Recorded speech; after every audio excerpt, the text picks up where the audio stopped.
বিসমিল্লাহির রহমানির রহিম। পরম করুণাময় অসীম দয়ালু আল্লাহর নামে শুরু করছি।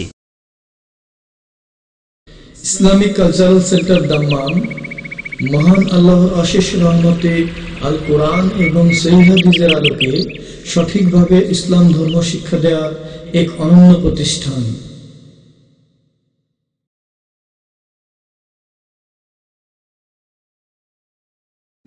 কাফন আমার আপন, কবর আমার ঘাঁটি, ওই কবরে যেতে হবে, থাকবে না কেউ সাথী।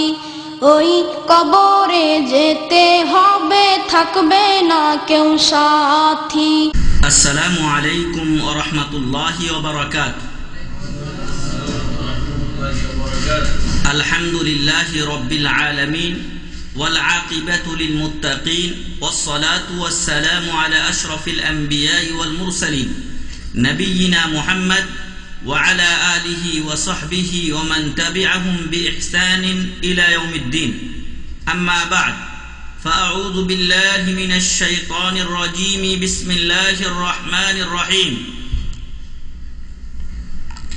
قال الله تعالى في كلامه المجيد والفرقان الحميد: كافها يا عين صاد ذكر رحمة ربك عبده زكريا إذ نادى ربه نداء خفيا قال رب إني وهن العظم مني واشتعل الرأس شيبا ولم أكن بدعائك رب شقيا وإني خفت الموالي من ورائي وكانت امرأتي عاقرا فهب لي من لدنك وليا يرثني ويرث من آل يعقوب واجعله رب رضيا يا زكريا إنا نبشرك بغلام اسمه يحيى لم نجعل له من قبل سميا। সূরা মারইয়াম 1 থেকে 7। যাবতীয় প্রশংসা, গুণগান, চিত্তসানা একমাত্র সেই মহামহিয়ান মহান রব্বুল ইজ্জাতের জন্য, যিনি আমাদেরকে আজকের এই ইসলামী সমাবেশে একত্রিত হওয়ার এবং কিছুদিনই কথা বলার ও শোনার সুযোগ করে দিয়েছেন। সেই মহান রব্বুল আলামিনের প্রশংসা করি, আলহামদুলিল্লাহ। দরুদ ও শান্তির ধারা বর্ষিত হোক বিশ্ব মানবতার মুক্তির দূত প্রিয় নবী মুহাম্মদুর রাসূলুল্লাহ সাল্লাল্লাহু আলাইহি ওয়াসাল্লামের উপরে। অতঃপর সম্মানিত উপস্থিতি, আজকের আলোচনার বিষয় হলো ফজলুল জিকির, জিকিরের ফজিলত। আমরা অনেক সময় না জানার কারণে ছোট ছোট ইবাদত, কিন্তু তার সওয়াব অনেক বেশি, না জানার কারণে সেগুলো থেকে আমরা বঞ্চিত হই এবং আমাদের আমলের পাল্লা আমরা ভারী করতে পারি না। কিন্তু পরকালে এই আমলের পাল্লা, সৎ আমলের পাল্লা যাদের ভারী হবে তারাই জান্নাত লাভ করবেন। অতএব আজকের আলোচনা আমাদের জন্য খুবই উপকারী, বিশেষত পরকালীন দিক থেকে। আমরা যদি পরকালে আমাদের সৎ আমলের পাল্লা ভারী করতে চাই, তাহলে আজকের আলোচনা খুব মনোযোগ সহকারে শোনা দরকার, যাতে আপনি শর্টকাটে সহজে ডিজিটাল পদ্ধতিতে দ্রুত অনেক সওয়াব অর্জন করতে পারেন। মানুষ আজকে উন্নতির এই যুগে সহজ পথ খোঁজে, অনেক দূরের পথ আজকে সহজ হয়ে গেছে। আজকে আগের দিনের আমাদের হাজিরা, তারা পানি জাহাজে আসতেন, তারপরে 5 মাস 6 মাস অনেক সময় বছর তাদের লেগে গেছে, কিন্তু এখন মাত্র 6 ঘন্টায় মানুষ চলে আসে। এর চাইতেও আরো অনেক দ্রুত যান আছে যেগুলোতে আরো তাড়াতাড়ি আসা যায়। তো এই যে মানুষের চিন্তাধারার সাথে সাথে, গবেষণার সাথে সাথে আল্লাহ এই পথকে যেমন আসান করে দিয়েছেন, সহজ করে দিয়েছেন, দিনের পথ পাওয়া তার চাইতে আরো সহজ হয়ে গেছে। আগের দিনে যদি কোনো আলেম ওলামা কিতাব লিখতে চাইতেন, কোনো একটা বিষয় নিয়ে গবেষণা করতে চাইতেন, তাহলে অনেক সময় বই পেতেন না। আর বই পাইলেও কোন বইয়ের কত পৃষ্ঠায় আছে প্রত্যেকটা বই সূচিপত্র দেখে আলাদা আলাদা করে তাকে খুঁজতে হতো। কিন্তু না, এখন এত সহজ হয়ে গেছে যে আপনি কি শব্দ চান, আপনার নাম আব্দুল্লাহ কোরআন হাদিসে কোথায় আছে আপনি জানতে চান, শুধু লিখবেন আর ক্লিক করবেন, সাথে সাথে চলে আসবে। তাই সম্মানিত উপস্থিতি, এমন কিছু ইবাদত আছে, এমন কিছু জিকির আছে যেগুলো আপনি চলতে ফিরতে পড়তে পারেন, কিন্তু সওয়াবের দিক দিয়ে অনেক বেশি। তাই আজকে আমাদের আলোচনার বিষয় আমরা নির্ধারণ করেছি ফাজলুল জিকির, জিকিরের ফজিলত। আর এই বিষয়টি আরো একটি দিক দিয়ে গুরুত্বপূর্ণ বা গুরুত্ব বহন করে, আর তা হলো যে আমাদের সমাজে জিকির বলতেই সুফিবাদের মাথা নাড়াচাড়া দেওয়া জিকির, হুহা করা জিকির, আর ওই সরমনায়ের লাফালাফি জিকির, এগুলোই মানুষ বুঝে থাকে। কিন্তু আসলে সত্যিকার অর্থে জিকিরের অর্থ কি, জিকির কাকে বলে, সেটাও আমরা ইনশাআল্লাহ আজকে আলোচনা করব। ওয়ামা তৌফিকি ইল্লা বিল্লাহ। যখন জিকিরের ফজিলত আলোচনা করব তখন জানা দরকার জিকির কাকে বলা হয়। জিকির শব্দটির শাব্দিক অর্থ হচ্ছে আয-যিকরু, জালে কাসরা বা জের দিয়ে পড়তে হয়, আয-যিকরু জালে কাসরা দিয়ে পড়তে হয়। আর এর অর্থ হয় আশ-শাইউল লাযী ইয়াজরি আলাল লিসান, মানুষের মুখে যা উচ্চারণ করা হয় সেটাকে কি বলে, জিকির বলে। ওয়া তারাতান ইউকসাদু বিহিল হিফযু লিশ-শাই, কখনো কখনো কোনো বিষয়কে, কোনো পড়াকে হেফজ করার অর্থেও ব্যবহৃত হয়ে থাকে জিকির শব্দটি। শরীয়তের পরিভাষায় জিকির কাকে বলা হয়? শরীয়তের পরিভাষায় জিকির হলো ফাহুয়া কুল্লু কাউলিন সিকা লিস-সানাই ওয়া দুআ। জিকির হলো ওই সকল শব্দ যা দুআর জন্য অথবা আল্লাহর প্রশংসার জন্য কি করা হয়েছে, চয়ন করা হয়েছে। আল্লাহর প্রশংসা অথবা আমাদের প্রার্থী বা প্রার্থনার জন্য যে শব্দগুলো বলবো সেটাই হলো জিকির। অর্থাৎ মা তাআব্বাদনা আশ-শারিআ বিলাফযিন মিন্না ইয়াতাআল্লাকু বিতা'যীমিল্লাহি ওয়াস-সানাই আলাইহি, অর্থাৎ আমরা শরীয়ত প্রবর্তক মহান রব্বুল আলামিনের ইবাদত করব যে সকল শব্দ দিয়ে, সেই সকল শব্দগুলোই হলো কি, জিকির। সে সকল শব্দগুলো কি, জিকির। আর তার মধ্যে অন্যতম হলো যে শব্দগুলো আল্লাহর বড়ত্ব প্রকাশের জন্য ব্যবহৃত হয় সেগুলো জিকিরের অন্তর্ভুক্ত, এবং আল্লাহর প্রশংসা গাওয়া হয় যে শব্দগুলো দিয়ে সেগুলো জিকিরের অন্তর্ভুক্ত। আপনি আলহামদুলিল্লাহ পড়েছেন, জিকিরের অন্তর্ভুক্ত। আল্লাহু আকবার বলেছেন, জিকিরের অন্তর্ভুক্ত, কারণ এখানে আল্লাহর বড়ত্ব ঘোষণা করা হয়েছে। বিআসমাইহি ওয়া সিফাতিহি, সেই জিকিরগুলো আল্লাহর নাম ও গুণাবলীর মাধ্যমে হতে পারে। ওয়া তামজিদিহি ওয়া তাওহীদিহি, আল্লাহ তাআলার একত্ববাদ প্রকাশের মাধ্যমে হতে পারে। বলা হয়েছে আফজালুয যিকরি লা ইলাহা ইল্লাল্লাহ, সবচাইতে উত্তম জিকির হলো কি, লা ইলাহা ইল্লাল্লাহ। এটা আল্লাহর একত্বের বাণী, তাওহীদের বাণী। ওয়া তামজিদ, আল্লাহ তাআলার মহত্ব বা মর্যাদা প্রকাশের মাধ্যমে হয়ে থাকে। যেমন আমরা বলি মালিকি ইয়াউমিদ্দিন, নামাজে বলি কি আমরা, মালিকি ইয়াউমিদ্দিন। যখন আমরা এই শব্দটা বলি তখন আল্লাহ কি বলেন, মাজ্জাদানি আবদি, আমার বান্দা আমার বড়ত্ব মহত্ব ঘোষণা করেছে। আল্লাহু আকবার। আও বিতিলাওয়াতি কিতাবিহি, আরো জিকির হতে পারে যদি আপনি আল্লাহর কিতাব তেলাওয়াত করেন। আল্লাহর কিতাব তেলাওয়াতের মাধ্যমেও বান্দা আল্লাহর ইবাদত করে থাকে। যখন আপনি কোরআনের একটা অক্ষর পড়েন তখন আপনার কি হয়, 10টি নেকি লেখা হয়।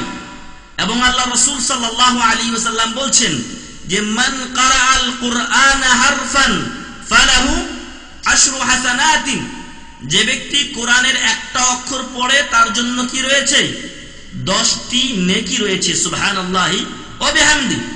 আর আল্লাহ রাসূল সাল্লাল্লাহু আলাইহি ওয়াসাল্লাম পরের অংশে বলেছেন যে লা আকুলু আলিফ লাম মিম হরফুন, আমি এটা বলি না যে সূরা বাকারার শুরুতে আলিফ লাম মিম 3টা অক্ষর মিলে একটা অক্ষর এমন নয়, বরং আলিফুন হারফুন, লামুন হারফুন, ওয়া মিমুন হারফুন।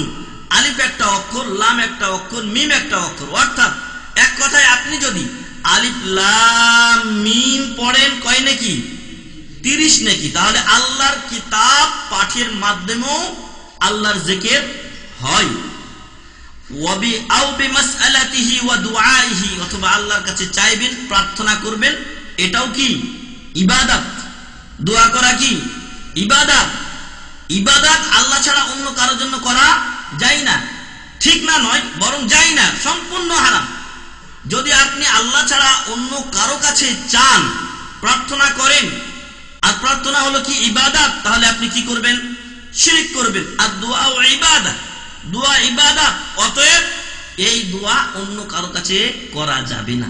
আপনি কারো কাছে গিয়ে সন্তান চাইবেন, রিজিক চাইবেন, বৃষ্টি প্রার্থনা করবেন, যা আল্লাহ ছাড়া কেউ দিতে পারেন না সেই বস্তু আল্লাহ ছাড়া অন্যের কাছে যদি চান, তাহলে শিরক হয়ে যাবে। তাহলে এগুলো ইবাদতের অন্তর্ভুক্ত, এবং এগুলোর সমন্বয় কি? জিকির। এগুলোর সমন্বয় কি হয়? জিকির হয়। এটা পাবেন কোথায়? মুলতাকা আহলুল হাদিস বলে একটা বই আছে, এর শিফু মুলতাকাল আহলুল হাদিস। আহলুল হাদিসদের ওখানে গুদাম, মানে ওদের খাজানা, যে মাসলা মাসাইল গুলো আছে সেগুলো ওরা ওখানে বই টই সব জমা করে রেখেছেন। তার প্রথম খণ্ডের 2500 পৃষ্ঠায় এই সংজ্ঞাটা উল্লেখ করেছেন তারা। মানা যিকির ফি শারআ, শরীয়তের পরিভাষায় জিকিরের সংজ্ঞা। এখন জানা দরকার যে জিকির নিয়ে আলোচনা করছি, জিকিরের কোনো গুরুত্ব কোরআন ও হাদিসে আছে কিনা। একটু আগে আমরা পড়েছি যে জিকিরের মাধ্যমে আল্লাহর ইবাদত আমরা করি, এবং জিকিরের মাধ্যমে আমাদের কি হয়? সওয়াব হয়। মহান রব্বুল আলামিন এই জিকিরের উল্লেখ করে কোরআনে একাধিক আয়াত নাযিল করেছেন, যা স্বল্প সময়ে বলে শেষ করা যাবে না। তবে কয়েকটি গুরুত্বপূর্ণ আয়াত আপনাদের সামনে ইনশাআল্লাহ পেশ করব। মহান রব্বুল আলামিন বলছেন, ইয়া আইয়ুহাল্লাযীনা আমানু যকুরুল্লাহা যিকরান কাসীরা ওয়াসাব্বিহুহু বুকরাতান ওয়া আসীলা। সূরাতুল আহজাব 41 এবং 42 নম্বর আয়াত। ইয়া আইয়ুহাল্লাযীনা আমানু যকুরুল্লাহা যিকরান কাসীরা, হে মুমিনগণ তোমরা আল্লাহকে, ইয়া আইয়ুহাল্লাযীনা আমানু যকুরুল্লাহা যিকরান কাসীরা, হে মুমিনগণ তোমরা আল্লাহকে বেশি বেশি স্মরণ করো, আল্লাহর বেশি বেশি জিকির করো। জিকির কিভাবে করবেন সেটা ইনশাআল্লাহ পরে আলোচনা আসছে। তবে আল্লাহ আদেশ দিয়েছেন আল্লাহকে বেশি বেশি স্মরণ করতে, আল্লাহর জিকির বেশি বেশি করতে। ওয়াসাব্বিহুহু বুকরাতান ওয়া আসীলা, এবং সকাল সন্ধ্যায় মহান রব্বুল আলামিনের পবিত্রতা ঘোষণা করতে বলেছেন মহান রব্বুল আলামিন। অপর আয়াতে আল্লাহ বলছেন, ওয়াযকুরুল্লাহা কাসীরা, এবং তোমরা আল্লাহর বেশি বেশি স্মরণ করো, আল্লাহকে বেশি বেশি ইয়াদ করো, লাআল্লাকুম তুফলিহুন, যাতে তোমরা সফল কাম হতে পারো। তাহলে যে ব্যক্তি আল্লাহর স্মরণ করে না, সে ব্যক্তি সফল কাম হতে পারে না, অসম্ভব ব্যাপার। নামাজ পড়বেন আপনি, নামাজও আল্লাহর জিকির করতে হয়। আপনি ওযু করবেন, সেখানে বিসমিল্লাহ বলে শুরু করবেন, ওযু শেষ হয়ে যাবে, আপনি দোয়া পড়বেন, এই সবগুলোই কি আল্লাহর জিকির। বাথরুমে যাইবেন, আল্লাহুম্মা ইন্নী আউযু বিকা মিনাল খুবুসি ওয়াল খাবাইস, আল্লাহর জিকির। তো আল্লাহ তাআলা বললেন যে ওয়াযকুরুল্লাহা কাসীরা, তোমরা বেশি বেশি আল্লাহর জিকির করো, স্মরণ করো, লাআল্লাকুম তুফলিহুন, যাতে তোমরা সফল কাম হতে পারো। তাহলে সফল কাম হওয়ার জন্য শর্ত কি? আল্লাহর জিকির করতে হবে। যারা আল্লাহর জিকির করবে না তারা সফলতা পাবে না। বিশেষত জিকিরের বিষয়টি যখন এখানে ফালার সাথে উল্লেখ হয়েছে, অবশ্যই জিকির ছাড়া কেউ মুক্তি পেতে পারে না। এজন্য যে আপনার কোনো ইবাদতই সম্ভব না আল্লাহর জিকির ছাড়া, আপনার কোনো ইবাদতই সম্ভব না আল্লাহর জিকির ছাড়া। সূরাতুল জুমআ 10 নম্বর আয়াত। তাফসিরে জালালাইনে বলা হয়েছে, যেখানে আল্লাহ বলছেন যে ফাযকুরুনি আযকুরকুম ওয়াশকুরুলি ওয়ালা তাকফুরুন। ফাযকুরুনি তোমরা আমার স্মরণ করো, আযকুরকুম আমি তোমাদেরকেও স্মরণ করব। তাহলে বান্দাকে যদি আল্লাহ স্মরণ না করে তাহলে ওই বান্দার মুক্তি পাওয়ার কোনো উপায় আছে না? দুনিয়াতে না আখিরাতে, উভয় জগতে তার ক্ষতি ছাড়া লাভ হওয়া অসম্ভব ব্যাপার। আর আল্লাহ বললেন ফাযকুরুনি আযকুরকুম, আমাকে স্মরণ করলে আমিও তোমাদের স্মরণ করব। আরেকটা কথা বলে আমাদের সমাজে, যেমন কর্ম তেমন ফল। আরবিরা বলে আল জাযাউ মিন জিনসিল আমাল, আপনি প্রতিদান তেমনই পাবেন যেমন আপনি কাজ করেছেন। মানে ওই একই কথাই ঘুরে আসে, যেমন কর্ম তেমন ফল। আপনি আল্লাহকে স্মরণ করবেন, আল্লাহ আপনাকে স্মরণ করবেন। তবে আল্লাহর স্মরণ আর আমাদের আল্লাহকে স্মরণ করা উভয়টি কি সমান? সমান নয়।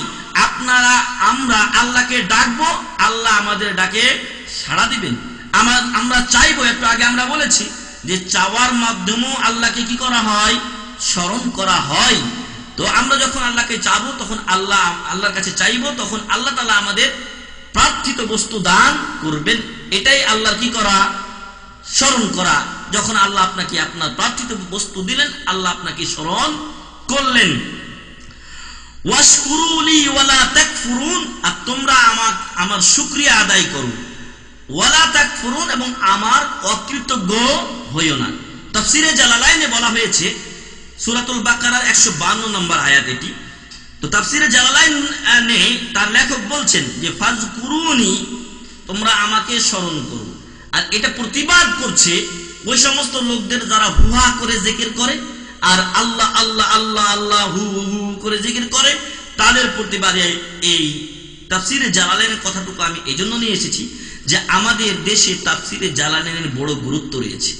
এমনকি আমরা সালাফি মাদ্রাসায় পড়েছি, সেখানেও আমাদেরকে তাফসীরে জালালাইন পড়া হয়েছে। তো এই জন্য তাফসীরে জালালাইন যে দেশে বেশি গুরুত্বপূর্ণ, সেই দেশের লোকদেরকে বোঝানোর জন্য তাফসীরে জালালাইনের ব্যাখ্যাই দরকার। সেই তাফসীরে জালালাইনে বলা হয়েছে যে আল্লাহকে কিভাবে জিকির করবেন, হুহা করে নয়, বরং বিসসালাতি, সালাতের মাধ্যমে। আল্লাহর জিকির হবে কিসের মাধ্যমে? সালাতের মাধ্যমে। ওয়াত তাসবিহ, এবং আল্লাহর পবিত্রতা ঘোষণার মাধ্যমে। ওয়ানাহবিহি, এবং অনুরূপ বিষয়াবলী। যখন আল্লাহর প্রশংসা হয়েছে, আল্লাহর পবিত্রতা ঘোষণার মাধ্যমে যখন আল্লাহর জিকির হয়, তাহলে আল্লাহর প্রশংসার মাধ্যমেও আল্লাহর জিকির হয়। আল্লাহর বড়ত্ব ঘোষণার মাধ্যমেও আল্লাহর জিকির হয়।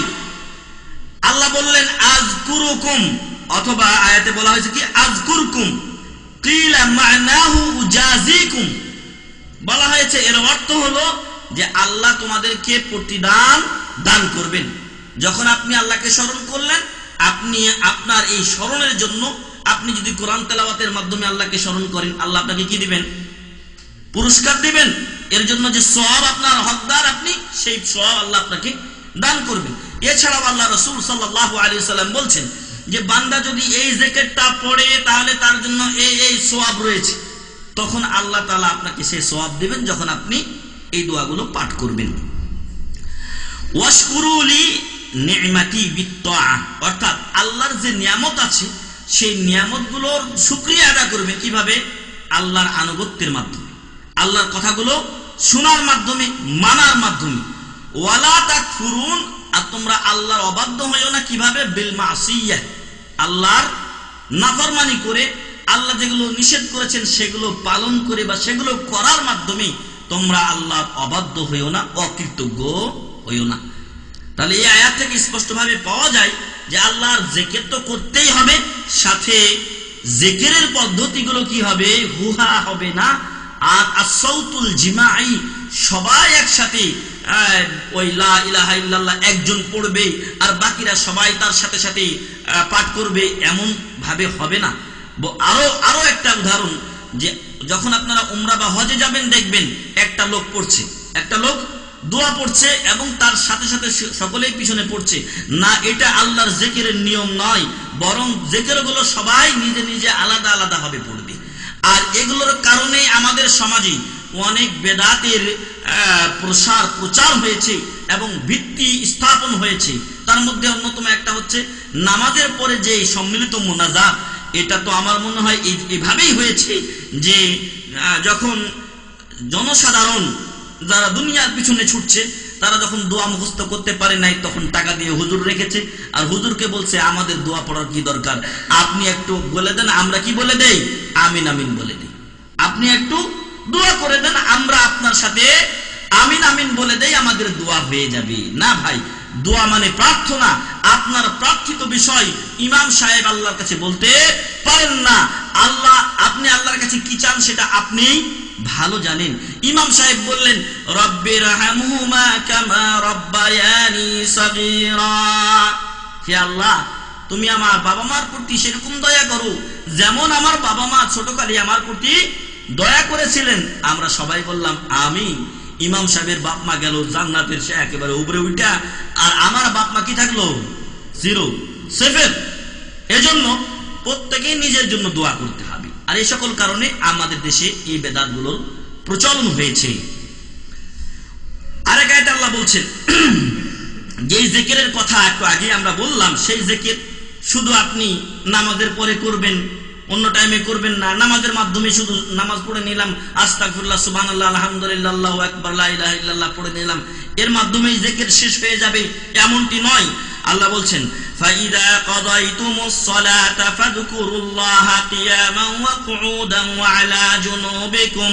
ফাইদা কাদাইতুমুস সালাহ, যখন তোমরা নামাজ পড়ে নাও, নামাজ যখন শেষ হয়ে যায়, আদায় করা হয়ে গেছে, এরপরও ফাযকুরুল্লাহ, তোমরা আল্লাহর জিকির করো, আল্লাহকে স্মরণ করো, কিয়ামান দাঁড়ানো অবস্থায়, ওয়া কুউদান বসা অবস্থায়, ওয়া আলা জুনুবিকুম পার্শ্ব অবস্থায়, অর্থাৎ পার্শ্বের উপরে আপনি যখন শুয়েছেন তখনও।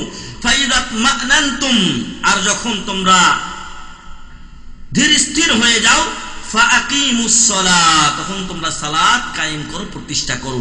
ইন্নাস সালাতা কানাত আলাল মুমিনিনা কিতাবাম মাওকুতা, সালাত মুসলমানদের উপরে, মুমিনদের উপরে নির্দিষ্ট টাইমে ফরজ করা হয়েছে, নির্ধারিত টাইমে। এমন নয় যে আমি যেভাবে ইচ্ছা সেইভাবে নামাজকে আদায় করব। গতকালকে হয়তো আমরা বলেছিলাম যে এক মহিলা বলছে, আমার শ্বশুর বাড়ির অনেক গরু ছাগল ভেড়া, তাই আমরা সময় পেতাম না, এজন্য যখন এশারের নামাজ এর সময় আসতো, খাওয়া দাওয়া করে গোসল হাত করার পরে এবার 5 ওয়াক্ত নামাজ একবারই পড়া শুরু করে দিতাম। এরকমও অনেক লোক আছে যারা জোহর এবং আসরকে প্রায় এক জায়গায় একত্রে নামাজ পড়ে থাকেন। অনেকে আছে মাগরিব এশাকে জমা করে দেন, অথচ এইভাবে জমা করা তার জন্য বৈধ নয়। বৈধ যাদের জন্য আছে শরীয়ত ওজরে, তাদের জন্য আলাদা বিষয়, কিন্তু যার জন্য বৈধ নয় তার এইভাবে করা জায়েজ নয়। আল্লাহ বললেন যে ইন্নাস সালাতা কানাত আলাল মুমিনিনা কিতাবাম মাওকুতা, মুমিনদের উপরে নামাজ নির্ধারিত টাইমে ফরজ করা হয়েছে। সূরাতুন নিসা 103 নম্বর আয়াত। এই আয়াতের প্রথম অংশ থেকে জানা যায় যে আল্লাহর জিকির বিশেষ কোনো অবস্থার সাথে খাস নয় অথবা নির্দিষ্ট নয়। আপনি যখন যে হালাতে আছেন সেইভাবে যেই জিকিরটুকু আপনার জন্য করা সম্ভব তখন আপনি সেই জিকির করবেন। আপনি ঘুমাতে যাচ্ছেন তখন বিসমিকা আল্লাহুম্মা আমুতু ওয়া আহইয়া অথবা আল্লাহুম্মা বিসমিকা আমুতু ওয়া আহইয়া, এবং আরো যে জিকির আজকারগুলো করে ঘুমাতে হয় সেই জিকির আজকারগুলো আপনি করলেন। তারপরে যখন পার্শ্ব পরিবর্তন রাত্রে হয়, যদি আপনার সম্ভব হয় তখনও জিকির আছে, সেগুলো আপনি করবেন। যখন ঘুম থেকে উঠবেন তখন জিকির আছে কিনা, তখনও জিকির আছে, তখনও আপনি দোয়া পড়বেন। তো প্রিয় ভাই এবং বন্ধুগণ, জিকির কোনো বিশেষ অবস্থার সাথে, কোনো বিশেষ ব্যক্তির সাথে খাস নয়। সব সময় যখন আপনার জন্য সম্ভব এবং বৈধ উপায় আছেন, বাথরুমে গিয়ে আপনি জিকির করবেন না, এটা জায়েজ নয়। কিন্তু বাথরুমে যাওয়ার আগে, একটু আগে বলেছি, বাথরুমে যাওয়ার আগে জিকির করতে হবে। যখন বের হবেন তখন বের হয়ে জিকির করতে হবে, কিন্তু ভিতরে জিকির করা যাবে না। আল্লাহ বলছেন আরেক আয়াতে, সূরাতুল বাকারার 198 নম্বর আয়াতে, লাইসা আলাইকুম জুনাহুন আন তাবতাগু ফাদলাম মির রাব্বিকুম। এটা হজের কথা বলা হয়েছে। হজ ইবাদত কিনা, হজেও কিছু জিকির আজকার আছে। তো সেই হজের ব্যাপারে আল্লাহ বলছেন যে হজে গিয়ে কেউ যদি ব্যবসা বাণিজ্য করে তাতে দোষের কিছু নেই। হজে গিয়ে আপনি ব্যবসা বাণিজ্য করতে চান, গাড়ি নিয়ে গেছেন, আপনি ভাড়া মারবেন যদি সম্ভব হয়, আর আপনার ওই স্টিকার সরকারি নিয়মে আপনি থাকেন, তাহলে কোনো সমস্যা নেই।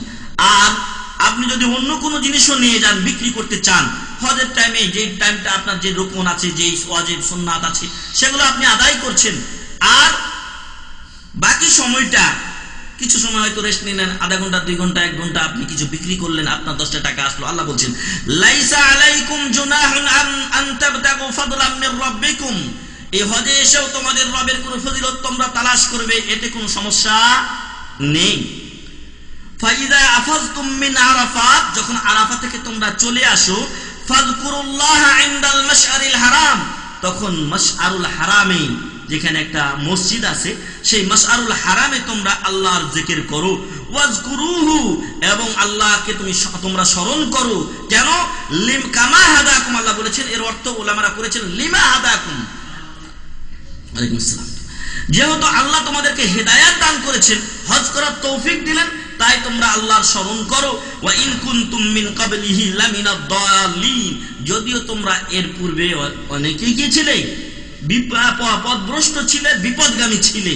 প্রিয় ভাই এবং বন্ধুগণ, এখানেও যারা অনেকে আছেন, তারা হয়তো এর আগে অনেক ভুল মাসালা আলোচনা করতেন, আমল করতেন, কিন্তু আল্লাহ তাআলা আপনাদেরকে হক বুঝার তৌফিক দিয়েছেন। আলহামদুলিল্লাহ, এটা আল্লাহ তাআলার একটা অনুগ্রহ।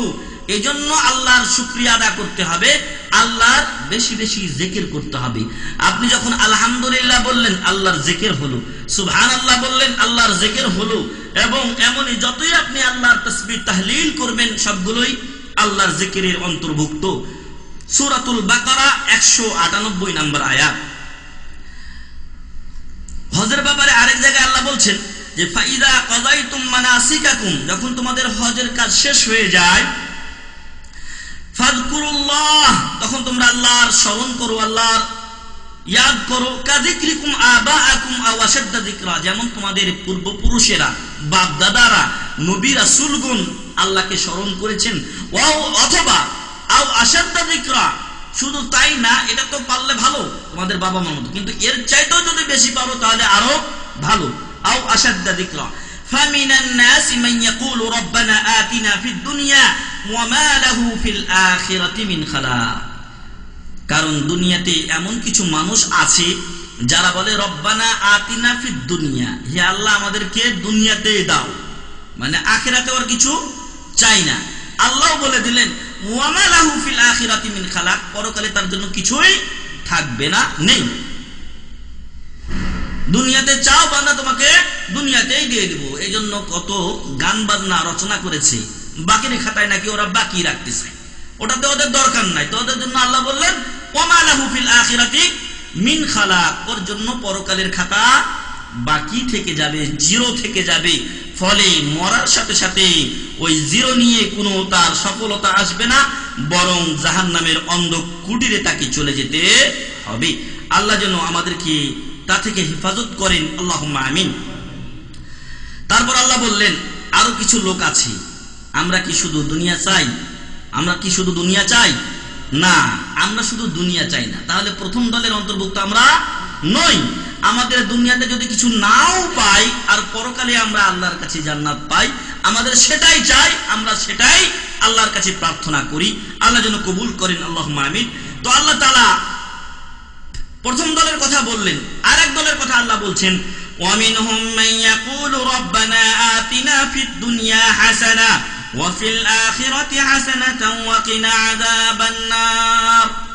কিছু লোক আছে যারা বলে রব্বানা আতিনা ফিদ দুনিয়া হাসানা, আল্লাহ দুনিয়াতে কল্যাণ দাও, সুন্দর জীবন যাপন যাতে করতে পারি সে তৌফিক দান করো, টাকা পয়সার যেন সমস্যা না হয়, বিভিন্ন অসুখ বিসুখ বালা মুসিবত এগুলোতে যেন না পড়ি, দুনিয়াতে সুন্দর জীবন দান করো।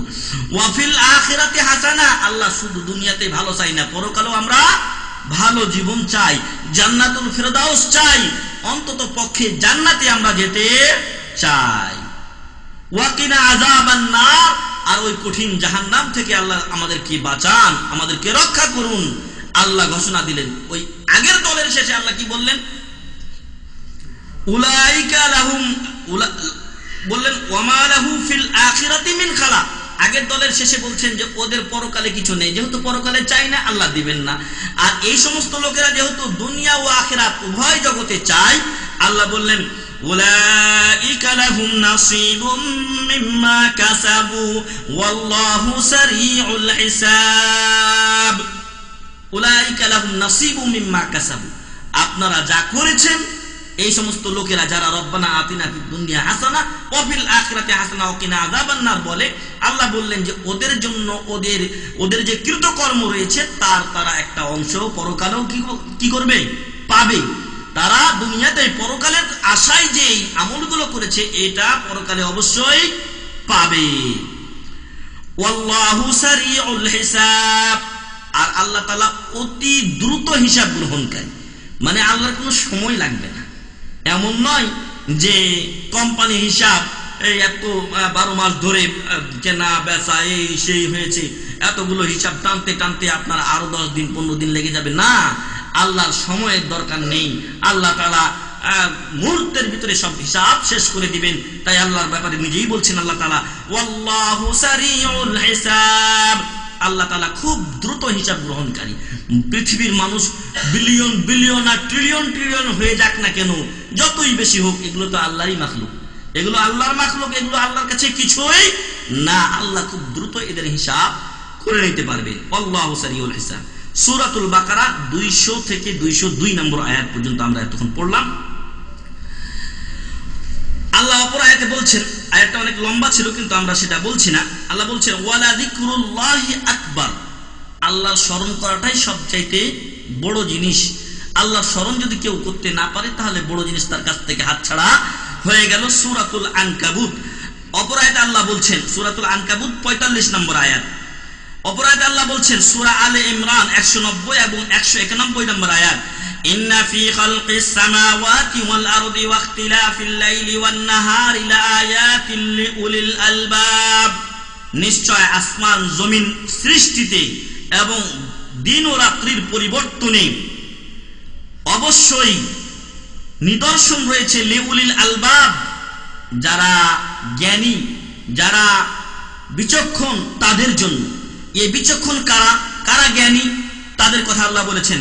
এই জ্ঞানীরা হলো আল্লাযীনা ইয়াযকুরুনাল্লাহা কিয়ামান ওয়া কুউদান ওয়া আলা জুনুবিহিম, যারা আল্লাহর জিকির করে, স্মরণ করে আল্লাহকে কিয়ামান, দাঁড়ানো অবস্থায়। আপনি হাঁটছেন, আপনার কাজে যাচ্ছেন কিন্তু জিকির আজকার করতেই আছেন। আর আপনি বসে আছেন, বসা অবস্থায় অযথা গল্প গুজব না করে কিছু জিকির আজকার করছেন। ওয়া আলা জুনুবিহিম, এবং শুয়ে আছেন, শোয়া অবস্থাতেও কিছু জিকির আজকার করছেন। তাহলে যদি আপনি এটা করতে পারেন তাহলে আপনি উলুল আলবাব, জ্ঞানীদের অন্তর্ভুক্ত হতে পারবেন। আর ওরা কোনো ক্রমে জ্ঞানী হতে পারে না, যারা একসাথে যখন বসে তখন একজন আরেকজনের পরনিন্দা, পরচর্চা করে, ওর কি দোষ, ওর কি দোষ, এসব আলোচনাগুলো করতে থাকি। আগের দিনের সালফে সালেহিনদের কোনো একজন যখন দেখতেন কোনো ব্যক্তি আরেকজনের দোষ খুঁজে বেড়াচ্ছে, তখন তারা জানতেন যে এই লোকটা নিজেই বড় অপরাধী, ওর ভিতরে অসংখ্য দোষ রয়েছে বলেই মানুষের দোষ সে কি করে, খুঁজে বেড়ায়। আরেক ভাষায় বলা যেতে পারে যে যেমন সে তেমন অন্যদেরকে কি করে, ধারণা করে। যে যেমন লোক সে অন্যদেরকে তেমনই ধারণা করে। ফলে এই ব্যক্তি মানুষের দোষ ত্রুটি খুঁজে বেড়ায়। তো এরকম লোকেরা কোনোদিন জ্ঞানী হতে পারে না। জ্ঞানী লোক কারা? যারা সময়ের অপচয় করে না, সময়ের সদ্ব্যবহার করে। আয়েশা রাদিয়াল্লাহু আনহা বলছেন যে আল্লাহ রাসূল সাল্লাল্লাহু আলাইহি ওয়াসাল্লাম সব সময় আল্লাহর জিকির আজকার করতেন। সব সময় বলতে অধিকাংশ সময় যখনই তিনি সুযোগ পেতেন আল্লাহ তাআলা জিকির করতেন, স্মরণ করতেন। হয়তো কোনো সময় প্রশংসা করতেন, কোনো সময় তাসবিহ পড়তেন, কোনো সময় লা ইলাহা ইল্লাল্লাহ পড়তেন, কোনো সময় অন্য জিকির আজকার করতেন। রাসূল সাল্লাল্লাহু আলাইহি সাল্লাম জিকির থেকে কোনো সময় খালি হতেন না। মুসলিম শরীফের হাদিস। আবু মুসা আশআরী রাদিয়াল্লাহু আনহু বলেন, রাসূল সাল্লাল্লাহু আলাইহি ওয়াসাল্লাম ইরশাদ করেন, মাসালুল লাযী ইয়াযকুরু রাব্বাহু ওয়াল্লাযী লা ইয়াযকুরুহু মাসালুল হাইয়্যি ওয়াল মাইয়্যিত। যে ব্যক্তি আল্লাহকে স্মরণ করে, আল্লাহর ইবাদত বন্দেগী করে, যে সকল জিকির আজকার নবী মুহাম্মদুর রাসূলুল্লাহ সাল্লাল্লাহু আলাইহি ওয়াসাল্লাম শিক্ষা দিয়েছেন সেগুলো নিয়মিত পাঠ করে, সকালের দোয়া, সন্ধ্যার দোয়া, নামাজের পরে পঠনীয় দোয়া, কাজের শুরুতে দোয়া, এগুলো যারা পাঠ করে তারা যেন মাসালুল হাই, ওরা জীবিতের মতো। আর যে জিকির করে না আল্লাহ তাআলার, ও কিরকম? ও হচ্ছে কাল মাইয়িত, মৃতের মতো। ওর মৃত ব্যক্তির যেরকম কোনো মূল্য নেই, মরা লাশ, ওইরকম যে ব্যক্তি আল্লাহর জিকির করে না ওর কোনো মূল্য নেই। এটা হচ্ছে বুখারী শরীফের রিওয়ায়াত। মুসলিম শরীফে আছে মাসালুল বাইতিল্লাযী ইউযকারুল্লাহু ফীহি ওয়াল বাইতিল্লাযী লা ইউযকারুল্লাহু ফীহি মাসালুল হাইয়্যি ওয়াল মাইয়্যিত। যেই বাড়িতে আল্লাহর জিকির করা হয় সেই বাড়ি জীবিতের মতো, যে বাড়িতে আল্লাহর জিকির করা হয় না সেই বাড়ি মৃতের মতো। তাহলে আমাদের বাড়িগুলো মৃতের মতো করে রাখবো না আমাদের বাড়িগুলোতে আল্লাহ তাআলার জিকির করব? জিন্দা লোক বসবাস করবে না মরা লোক? জিন্দা লোককে বসবাস করতে হবে সেখানে, যেন আমরা আমাদের বাড়িগুলোকে মৃতে পরিণত না করি। এজন্য বাড়িতে জিকির আজকার করতে হবে। আর আজকের সমাজে এমন হয়েছে মানুষজন কোরআন পড়তে জানে না, বাড়িতে কোরআন পড়ে না, ফলে দেখা যায় কত জিনের উপদ্রব। পরবর্তীতে এসে বলছে শায়েখ আমাকে এই দিনে এই করে সেই করে, আমি এই ভেজাল সেই ভেজাল। যদি কোরআন পড়তে জানতো আর ওই বাড়িতে আল্লাহর কোরআনের তেলাওয়াত হতো তাহলে ওই বাড়িতে জিনে আশ্রয় নিতে পারে না। সূরাতুল বাকারা যে নিয়মিত যে বাড়িতে পড়া হবে ওই বাড়িতে শয়তান আশ্রয় নিতে পারে না বা জায়গা করে নিতে পারে না। তাহলে আমাদের বাড়িগুলোকে আজকে আমরা কবরে পরিণত করেছি, মৃতের মতো পরিণত করেছি, মৃতে পরিণত করেছি। আল্লাহ রাসূল সাল্লাল্লাহু আলাইহি ওয়াসাল্লাম নিষেধ করেছেন, বলছেন লা তাজআলু বুয়ুতাকুম কুবুরা, তোমাদের বাড়িগুলোকে কবরস্থানে পরিণত করিয়ে দিও না। কবরস্থানে নামাজ পড়া নিষেধ। কবরস্থানে কোরআন গিয়ে পড়বেন যে সূরা ফাতিহা 3 বার বকশিয়ে দেন, সূরা ইখলাস 3 বার পড়ে দেন, সূরা ইয়াসিন মৃত ব্যক্তির কাছে বসে বসে পড়েন, এগুলো যেরকম বেদাত, কবরস্থানে পড়া বেদাত, কিন্তু ওইগুলো আপনি বাড়িতে পড়েন। ওইগুলো আপনি কোথায় পড়েন?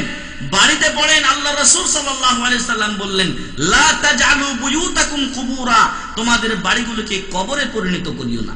এখানে কোরআন মাজিদ তেলাওয়াত করো, ফরজ নামাজ মসজিদে গিয়ে পড়বেন, কিন্তু নফল নামাজ বাড়িতে পড়া উত্তম। এজন্য নফল নামাজের একটা অংশ বা যদি আপনি পুরাটাই পারেন তাহলে বাড়িতে পড়ার চেষ্টা করুন। আপনার বাড়ি কি হবে? আবাদ হবে, সেখানে শয়তানি জায়গা করে নিতে পারবে না। পরিষ্কার পরিচ্ছন্ন পবিত্র থাকবেন, কোনোদিন আপনার ছেলে মেয়েকে আপনাকে জিনে ধরবে না। আমার অনেক সময় ভয় লাগে, রাস্তায় একা একা চলে যখন ভয় লাগে, এই মনে হয় কি আসলো, কিন্তু আলহামদুলিল্লাহ আজ পর্যন্ত কোনো কিছুই হয়। অনেকে একা ঘরে থাকতে ভয় পায়, কিসের ভয়?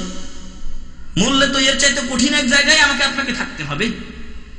জিকির আজকার করে দোয়া পড়ে আপনি ঘুমিয়ে যান, আল্লাহ আপনাকে কি করবেন? হেফাজত করবেন। আদাবুজ জিকির, যে জিকির গুলো আমরা করব সেগুলো কিভাবে করব? অলরেডি আমরা বলেছি যে চিল্লাচিল্লি করে কোন জিকির ইসলামে শরীয়ত সম্মত করা হয়নি, বরং জিকিরের নিয়ম আল্লাহ তাআলা কোরআনের একাধিক আয়াতে বলেছেন। আল্লাহু আকবার। ইসলাম পরিপূর্ণ যে জীবন ব্যবস্থা তার একটা প্রমাণ যে আপনি আল্লাহকে কিভাবে স্মরণ করবেন সেটাও আল্লাহ বলে দিয়েছেন। আল্লাহ বলছেন উদউ রাব্বাকুম তাদাররুআন ওয়া খুফিয়া ইন্নাহু লা ইউহিব্বুল মু'তাদিন। সূরাতুল আরাফ 55 নম্বর আয়াতে আল্লাহ বলছেন, সূরাতুল আরাফ 55 নম্বর আয়াতে আল্লাহ বলছেন উদউ রাব্বাকুম, তোমরা তোমাদের রবকে ডাকো, আহ্বান করো, তার জিকির করো, তার স্মরণ করো, তার কাছে চাও। কিভাবে? তাদাররুআন, কাকুতি মিনতি সহকারে, বিনয়ী হয়ে আল্লাহর কাছে খুব করজোড়ে প্রার্থনা করতে হবে। আল্লাহ তুমি একমাত্র রব, তুমি ছাড়া আমাদের কোনো রব নেই।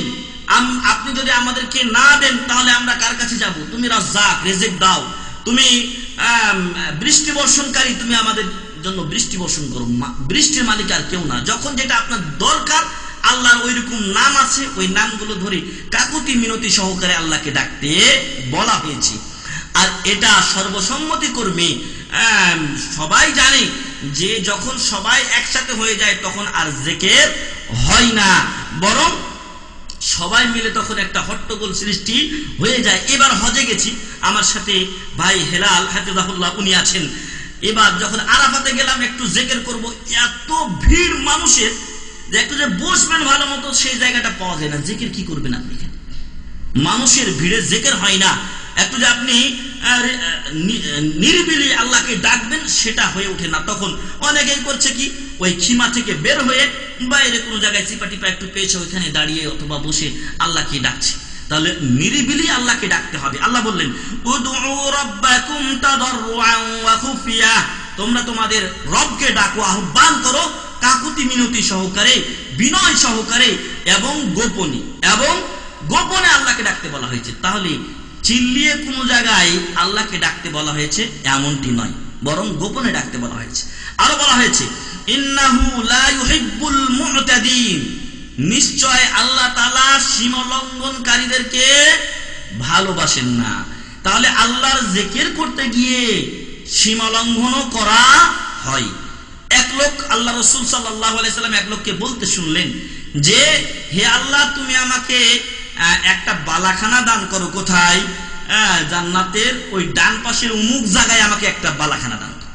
আল্লাহ রাসূল সাল্লাল্লাহু আলাইহি সাল্লাম বললেন যে তোমার এই যে চাওয়া, যে জান্নাতের অমুক ডান দিকে বাম দিকে, এগুলো বলার দরকার নেই। তুমি আল্লাহর কাছে জান্নাত চাও, সেটাই তোমার জন্য যথেষ্ট। তো যারা চিল্লাচিল্লি করে, ওরা কি করে? সীমা লঙ্ঘন করে। দোয়াতে গিয়ে আপনি দোয়া করছেন যে আল্লাহ ওই জন্য ধ্বংস হয়ে যায়, দোয়াতে সীমা লঙ্ঘন করা, এই দোয়া আল্লাহ কবুল করবেন না। দোয়াতে সীমা লঙ্ঘন করা যাবে না, চিল্লা চিল্লি করা যাবে না। যেইভাবে শরীয়তের নিয়ম এসেছে সেভাবেই দোয়া করতে হবে। সূরাতুল আরাফ 55 নম্বর আয়াত আগেই বলেছি। অপর আয়াতে আল্লাহ বলছেন ওয়াযকুর রাব্বাকা ফি নাফসিক, ওয়াযকুর রাব্বাকা ফি নাফসিক, আপনি আপনার অন্তরে আল্লাহকে স্মরণ করবেন।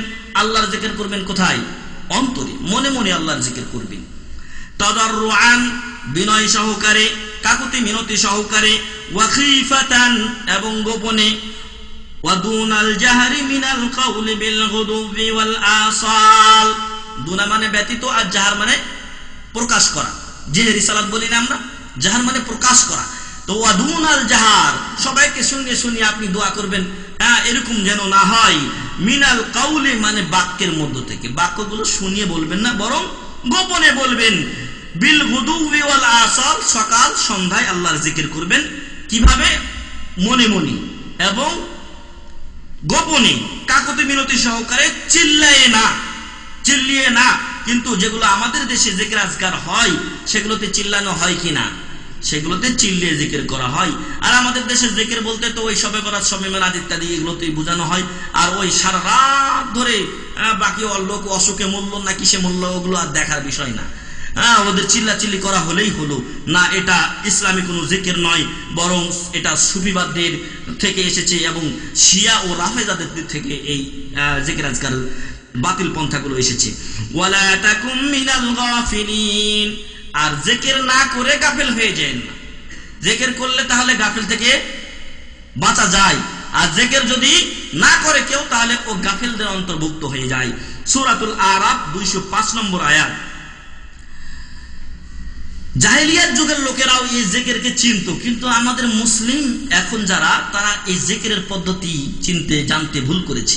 আল্লাহ জাহেলিয়াত যুগের লোকদের কথা উল্লেখ করে বলছেন কুল মান ইউনাজ্জিকুম মিন যুলুমাতিল বাররি ওয়াল বাহর, বলে দাও মুহাম্মদ সাল্লাল্লাহু আলাইহি ওয়াসাল্লাম, কে তোমাদেরকে রক্ষা করেন সমুদ্রের এবং জল ও স্থলের অন্ধকার থেকে।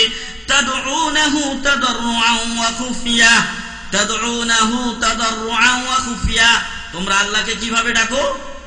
তাদাররুআন, কাকুতি মিনতি সহকারে। কারা এরা? জাহেলিয়াত যুগের লোকেরা।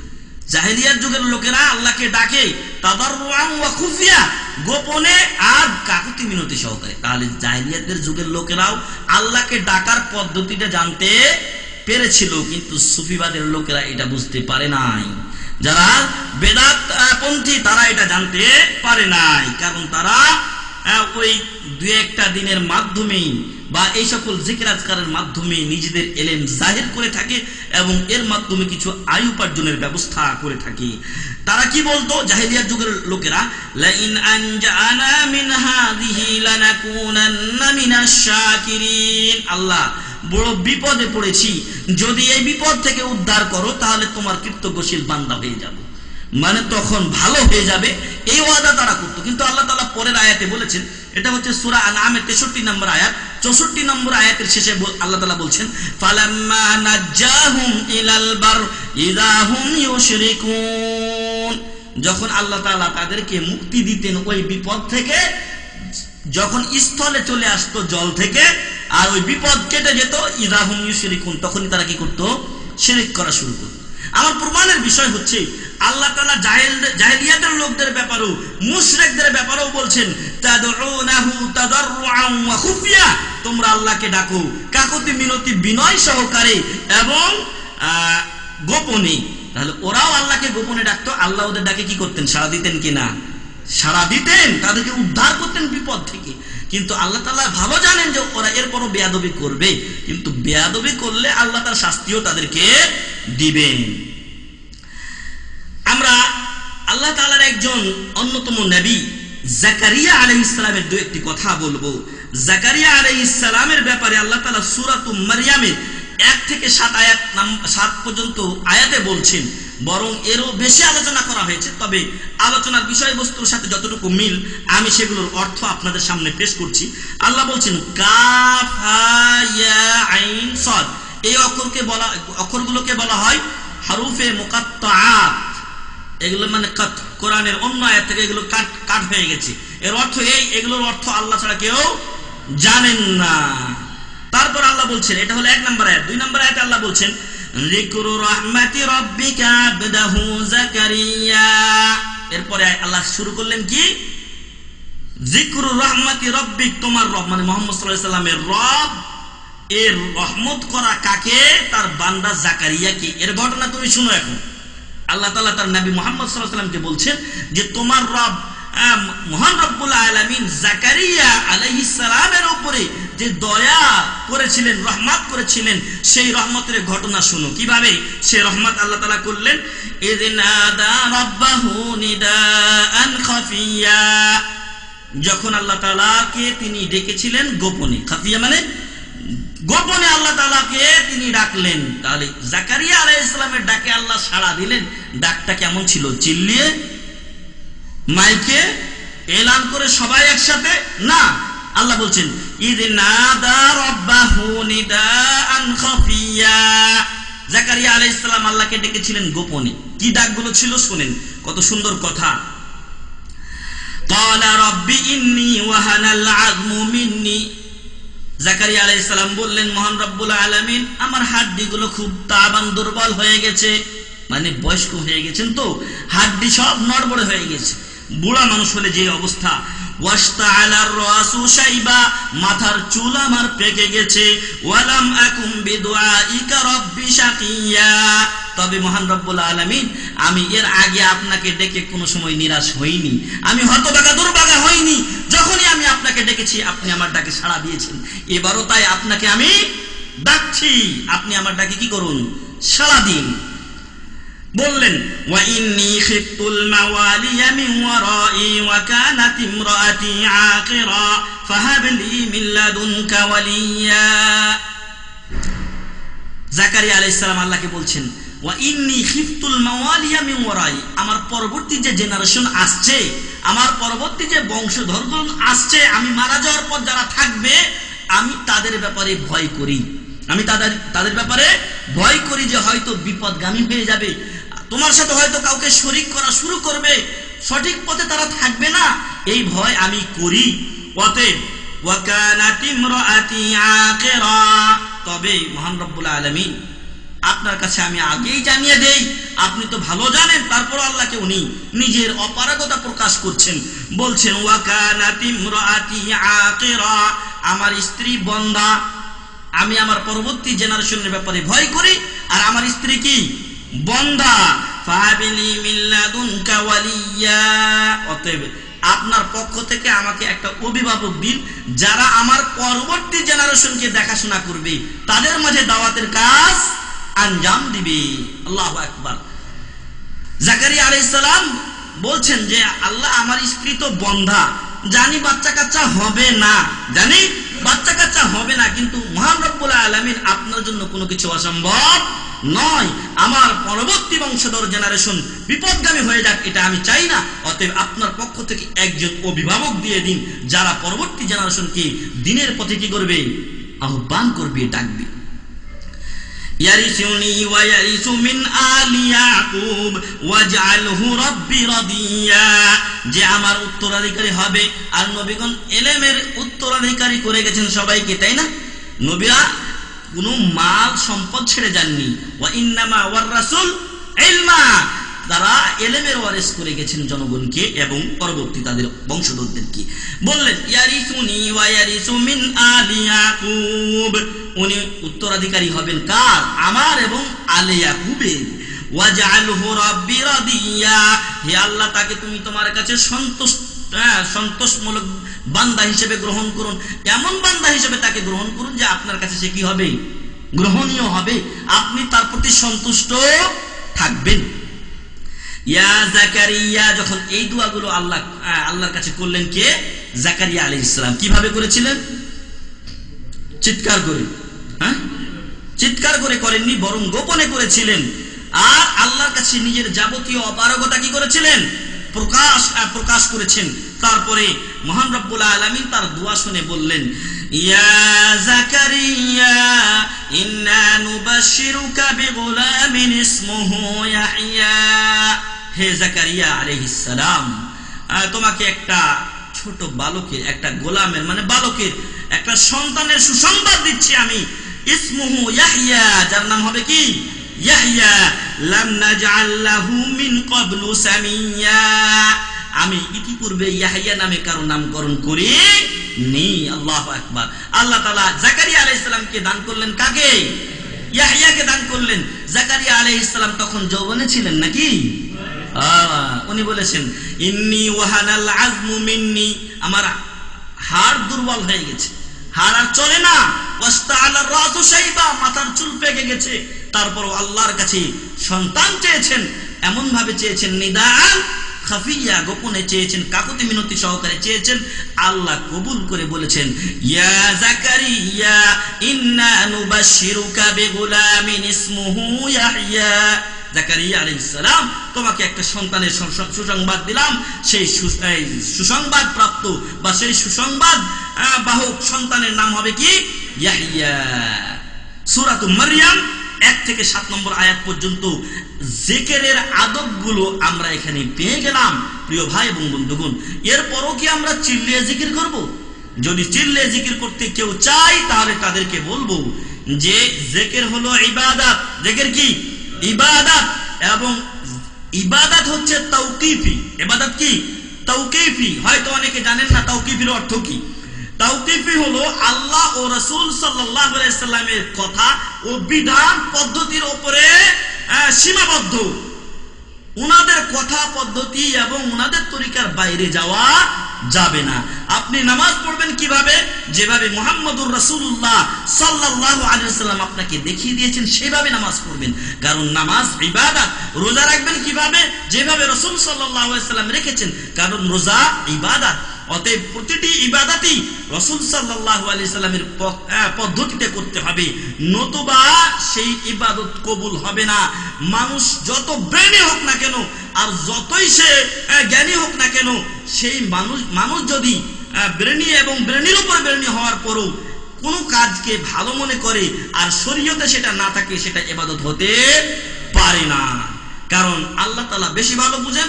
নবী মুহাম্মদুর রাসূলুল্লাহ সাল্লাল্লাহু আলাইহি সাল্লাম সবার চাইতে আল্লাহ তাআলার পরে বেশি বুঝেন এবং তারা বেশি জানতেন আমাদের জন্য কোনটা কল্যাণকর আর কোনটা অকল্যাণকর। যেটা আমাদের জন্য কল্যাণকর সেটা কি করা হয়েছে? শরীয়ত সম্মত করা হয়েছে। ইসলাম পরিপূর্ণ দিন, অতএব এখানে নতুন কিছু সংযোজনের কোনো উপায় নেই। আল্লাহ রাসূল সাল্লাল্লাহু আলাইহি সাল্লাম থেকে এমন কোন পদ্ধতি আসেনি যে চিল্লিয়ে জিকির আজকার করতে হবে। তাহলে এই চিল্লিয়ে জিকির আজকার কিভাবে আসলো? একত্রিতভাবে এই জিকির আজকার কিভাবে আমাদের সমাজে প্রবেশ করলো, কখন করলো? এটা সাহাবায়ে কেরামের শেষ জামানা থেকে শুরু হয়ে গেছে।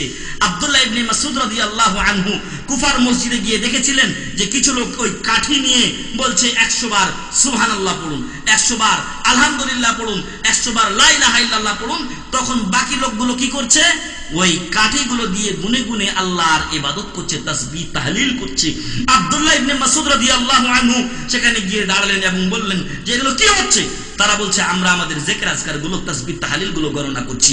উনি বললেন রাগান্বিত হয়ে যে আল্লাহ রাসূল সাল্লাল্লাহু আলাইহি ওয়াসাল্লামের পাত্র, আল্লাহ রাসূল সাল্লাল্লাহু আলাইহি ওয়াসাল্লামের কাপড়গুলো পুরাতন হয়নি, পাত্রগুলো ভেঙে যায়নি, আর এখনই তোমরা বেদাত করা শুরু করেছো। সাহাবায়ে কেরামের উপরে তোমরা তোমাদের নিজেদের ইলম জাহির করছো। আমি তোমাদের এই ভালো কাজগুলো নষ্ট হবে না এর জামানত হয়ে গেলাম, জামিন হয়ে গেলাম। তোমরা তোমাদের এই ভালো কাজ গণনা করার দরকার নেই, খারাপ কাজগুলো গণনা করো। তোমরা তোমাদের খারাপ কাজগুলো গণনা করো, কতগুলো খারাপ করছো। আল্লাহু আকবার। তাহলে তখন থেকে এই ইজতিমাই যেই জিকিরের পদ্ধতি তখন থেকে ওই বেদাতীদের দ্বারা শুরু হয়েছিল। পরবর্তীতে এক রাবী বলছেন যে ওই সমস্ত লোকেরা ওই নাহরাওয়ানের যুদ্ধে মুসলমানদেরকে হত্যা করেছে, অর্থাৎ ওরাই পরবর্তীতে ইসলাম দ্রোহী হয়ে গেছে। এখন যারা ইসলামের নাম দিয়ে, সুফিবাদের নাম দিয়ে, রাফেদা শিয়াদের নাম দিয়ে ইসলামের জাহির করছে, এরা ইসলামের বড় শত্রু, এরা কাফেরদের থেকে বড় শত্রু। এজন্য যে এদের দ্বারা ইসলামের যে ক্ষতি হয়েছে, কাফেরদের দ্বারা সে ক্ষতি হয়নি। কাফের তো আপনাকে হত্যা করতে আসবে, কিন্তু এরা ঘরের ভিতর থেকে আপনার লেজ, আপনার জড় সুদ্ধা কেটে ফেলবে।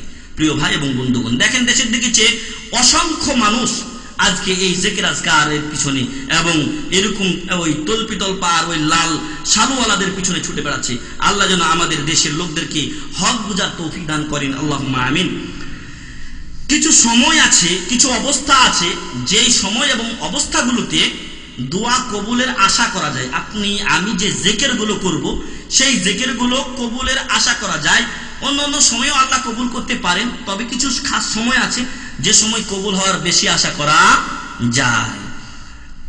আমরা ছাত্র জীবনে যখন লেখাপড়া করেছি তখন আমি বিশেষভাবে জানতাম যে অন্যান্য সময় পড়লেও মুখস্থ হয়, তবে ফজরের আগ মুহূর্তে উঠে যদি পড়া যায় তাহলে বেশি কাজ হয়, কারণ ব্রেন কি থাকে, সাফ থাকে, আর জনগণের চিল্লাচিল্লি থাকে না। অতএব ওই সময়ের পড়াটা বেশি মুখস্থ হয়। এরকমই কিছু সময় আছে, দোয়া আল্লাহ যে কোনো সময় কবুল করতে পারেন, তবে খাস কিছু সময় আছে যে সময়গুলোতে দোয়া কবুল হওয়ার আশা করা যায়। সংক্ষেপে বলতে হবে কারণ সময় স্বল্প। ইবনে আব্বাস রাদিয়াল্লাহু আনহুমা বলছেন যে আল্লাহ রাসূল সাল্লাল্লাহু আলাইহি ওয়াসাল্লাম বলেন যে ফাআম্মার রুকু ফাআযিমু ফীহি রাব আযজা ওয়াজাল, রুকুতে তোমরা মহান রব্বুল আলামিনের বড়ত্ব ঘোষণা করো, মানে সুবহানা রাব্বিয়াল আযীম বলো। ওয়া আম্মা সুজুদু ফাজতাহিদু ফিদ দুআ, তবে সিজদাতে সুবহানা রাব্বিয়াল আলা বলবেন, সাথে অন্যান্য দোয়াও করুন। ফাজতাহিদু ফিদ দুআ, সেখানে তোমরা দোয়ার ব্যাপারে বেশি চেষ্টা করো, ওইখানে দোয়াগুলো করো সিজদায়। কারণ কি? কারণ বান্দা সব চাইতে কাছাকাছি হয় কখন? আল্লাহ, যখন সে সিজদায় থাকে। আর ওই সময় যদি আপনি আল্লাহকে ডাকেন তাহলে দোয়া কবুলের বেশি আশা করা যায়। সে কথাই বলে দিলেন মুহাম্মদ সাল্লাল্লাহু আলাইহি সাল্লাম বললেন ফাকামিনুন আন ইউস্তাজাবা লাকুম, ফাকামিনুন আন ইউস্তাজাবা লাকুম, এটা আশা করা যায় যে তোমরা ওই সময় আল্লাহকে ডাকলে দোয়াটা কবুল হবে, এটা বেশি আশা করা যায়। রাওয়াহু মুসলিম, মুসলিম শরীফের হাদিস। আবু হুরায়রা রাদিয়াল্লাহু আনহু বলেন রাসূল সাল্লাল্লাহু আলাইহি সাল্লাম ইরশাদ করেন আকরাবু মা ইয়াকুনুল আবদু মির রাব্বিহি ওয়া হুয়া সাজিদ, বান্দা আল্লাহর সবচেয়ে কাছাকাছি হয় সিজদা অবস্থায়। ফাআকসিরুদ দুআ, অতএব সিজদা অবস্থায় তোমরা বেশি বেশি দোয়া করো। সিজদাতে গিয়ে আপনি আল্লাহর কাছে বেশি বেশি দোয়া করবেন। এখন প্রশ্ন হচ্ছে যে সিজদাতে গিয়ে আমি কোন দোয়াগুলো করব, আমার মাতৃভাষায় দোয়া করব কিনা ইত্যাদি। যদি আপনি ইমাম সাহেবের সাথে থাকেন তাহলে সময় কি ইমাম সাহেবের উপরে বাধা রয়েছে, তাই না? ইমাম সাহেব যতক্ষণ করবেন থাকবেন ততক্ষণই আপনি থাকতে পারবেন। এখন আপনি সুবহানা রাব্বিয়াল আলা 3 বার বলেছেন, তারপরে যদি আপনি সময় পান তাহলে আরো দোয়া আছে, সুবহানাকা আল্লাহুম্মা রাব্বানা ওয়া বিহামদিকা আল্লাহুম্মা গফিরলি, এখানেও আপনার নিজের গুনাহ ক্ষমা চাওয়ার জন্য দোয়া আছে। এছাড়াও যদি আপনি দোয়া করতে চান তবে উত্তম হলো যে কোরআন ও হাদিসের দোয়াগুলো আপনি পড়বেন। একবার একটা দোয়া পড়তে পারলে যখন আপনি পড়লেন, আর যদি মধ্যখানে এসে শেষ হয়ে যায় তাহলে আপনি তখনই ইমামের সাথে কি করবেন? উঠে যাবেন। আর যদি একাকী নামাজ পড়েন তাহলে আপনার জন্য দরজা উন্মুক্ত, আপনি যত পারেন শেষ রাতে উঠেছেন মহান রব্বুল আলামিনের কাছে দোয়া করছেন, অথবা সুন্নাত নামাজ পড়ছেন, আপনার কাছে সময় আছে, আপনি লম্বা সিজদা করে আল্লাহর কাছে চাইতে পারেন সিজদার মধ্যে। তো আল্লাহ তাআলা যেন আমাদেরকে সিজদার সময় আল্লাহর কাছে বেশি বেশি দোয়া করার তৌফিক দান করেন, আল্লাহুম্মা আমিন। আবু হুরায়রা রাদিয়াল্লাহু আনহু অপর হাদিসে বলছেন, আল্লাহ রাসূল সাল্লাল্লাহু আলাইহি ওয়াসাল্লাম বলেন যে আল্লাহ তাআলা প্রত্যেক রাত্রের শেষ তৃতীয়াংশে দুনিয়ার আকাশে অবতীর্ণ হন। ইয়ানজিলু রাব্বুনা তাবারাকা ওয়া তাআলা কুল্লা লাইলাতিন ইলা সামাই দুনিয়া, দুনিয়ার আকাশে আসেন। কিভাবে আসেন? আল্লাহু আ'লাম। কিভাবে আসেন আল্লাহই ভালো জানেন, সেটা আমরা বলতে পারবো না। মানুষের সাথে তার নামার কোনো মেল নেই, আল্লাহর তুলনা আল্লাহর সাথে। হিনা ইয়াবকা সুলুসুল লাইলিল আখির, আগের কথার সাথে আরেকটু বলে দেই, বেদাতীরা বা যারা রাসূল সাল্লাল্লাহু আলাইহি সাল্লামের সহিহ দাওয়াতের শত্রু, তারা বলে শাইখুল ইসলাম ইমাম ইবনে তাইমিয়া রাহমাতুল্লাহ আলাইহি নামে এক বড় অপবাদ, যে শাইখুল ইসলাম ইমাম ইবনে তাইমিয়া রাহমাতুল্লাহ আলাইহি উনি নাকি ওই এটা খুতবা দিয়েছেন যে আল্লাহ তাআলা প্রত্যেক রাতের শেষ ভাগে দুনিয়াতে নেমে আসেন, আর কানুজুলি হাকাজা, আমার এই অবতরণের মতো বা আমার এই নামার মতো দিয়ে উনি মেম্বার থেকে নিচে নেমেছেন। তো এই কথা তার প্রতি অপবাদ, উনি এই কথা বলেননি, কারণ উনি মুসাব্বিহা ছিলেন না, আল্লাহর সাথে উনি মানুষের তাসবিহ দিবেন এমনটি ছিল না, বরং বিরুদ্ধবাদীরা তার নামে এটা রটিয়েছে। আমরা নাওয়াইতু আন পড়ি না, নাওয়াইতু আনের কোনো হাদিস আছে? নাওয়াইতু আনের কোনো হাদিস নাই, এটা মানুষের মুখে মুখে চালু আছে এবং নুরানি কায়দা পর্যন্ত সীমাবদ্ধ, কোনো হাদিসের দলিল নেই। একটা যে জাল জয়ীফ হাদিস থাকবে সেটাও নাই। প্রিয় ভাই এবং বন্ধুগণ, এরকম ইমাম ইবনে তাইমিয়া রাহমাতুল্লাহ আলাইহির বিরুদ্ধে আল্লাহর নাম অবতরণ করা দুনিয়ার আসমানে, এই ব্যাপারে একটা মিথ্যা অপবাদ আছে যে উনি মানে উদাহরণ দিয়ে দেখিয়েছেন নিজের নামার সাথে। না, উনি এটা দেখাননি, বরং এটা তার নামে অপবাদ দেওয়া হয়েছে। আর ওনার এই আকীদাই ছিল যে আল্লাহ সেইভাবে নামেন যেভাবে তার জন্য উপযুক্ত। হিনা ইয়াবকা সুলুসুল লাইলিল আখির, রাতের শেষ তৃতীয়াংশ যখন বাকি থাকে তখন আল্লাহ দুনিয়ার আকাশে আসেন, নামেন। ইয়াকুলু, তিনি বলেন, মাইয়াদউনি ফাস্তাজিবা লাহু, কে আছো আমাকে ডাকছে, কে আছে এমন যে আমাকে আহ্বান করে, আমি তার আহ্বানে সাড়া দেব। কতজন লোক থাকে তখন? কালিলুম মিন ইবাদিয়াশ শাকুর, তখন খুব অল্প সংখ্যক লোক ডাকে। আমাদেরও অনেকেই আমরা সে কাজ করতে পারি না। তবে সম্মানিত উপস্থিতি, ভাই এবং বন্ধুগণ, পর্দার আড়ালে মা ও বোনেরা, চেষ্টা করতে হবে শেষ রাত্রে উঠে কিছু ইবাদত বন্দেগী করার। কারণ শেষ রাত্রের নামাজ সেটা হচ্ছে খালেস নামাজ। কারণ যখন দিনের বেলা পড়ি এখানে রিয়া থাকতে পারে, এখানে সুমা থাকতে পারে, মানুষ দেখানো মানুষ শোনানো হতে পারে, কিন্তু শেষ রাত্রের নামাজ তো মানুষকে দেখানোর জন্য হবে না, সেটা খালেস লিওয়াজহিল্লাহ, আল্লাহর জন্য হবে। মাইয়াস আলুনি ফাউতিয়া, কে আমার কাছে চায় আমি তাকে দান করব। মাইয়াস্তাগফিরুনি ফাআগফির লাহ, কে আমার কাছে ক্ষমা চায় আমি তাকে ক্ষমা করব। আখরাজাহুল বুখারী, বুখারী শরীফে হাদিসটি রয়েছে। আমার আহ্বান হলো যে যার যে সমস্যা আছে, যদি কোনো বিপদে কোনো ভাই থেকে থাকেন, কোনো বোন থেকে থাকেন, তাহলে শেষ রাত্রে উঠুন এবং আল্লাহর কাছে নামাজ পড়ে কাকুতি মিনতি আপনার জাহির করুন। ইনশাআল্লাহ আল্লাহ একদিন না হলে একদিন শুনবেন। আল্লাহ যেন আমাদের দোয়া কবুল করেন, আল্লাহুম্মা আমিন। আবু সাঈদ খুদরি রাদিয়াল্লাহু আনহু থেকে বর্ণিত হাদিসে বলা হয়েছে যে জুম্মার দিনে এমন একটা সময় আছে, এমন একটা মুহূর্ত আছে, লা ইউয়াফিকুহা আবদুন মুসলিমুন ফায়াসআলুল্লাহা ফীহি খায়রান ইল্লা আতা, যদি কোনো মুসলিম বান্দা ব্যক্তি ওই সময় আল্লাহর কাছে কোনো কিছু চায়, তাহলে আল্লাহ তাকে তা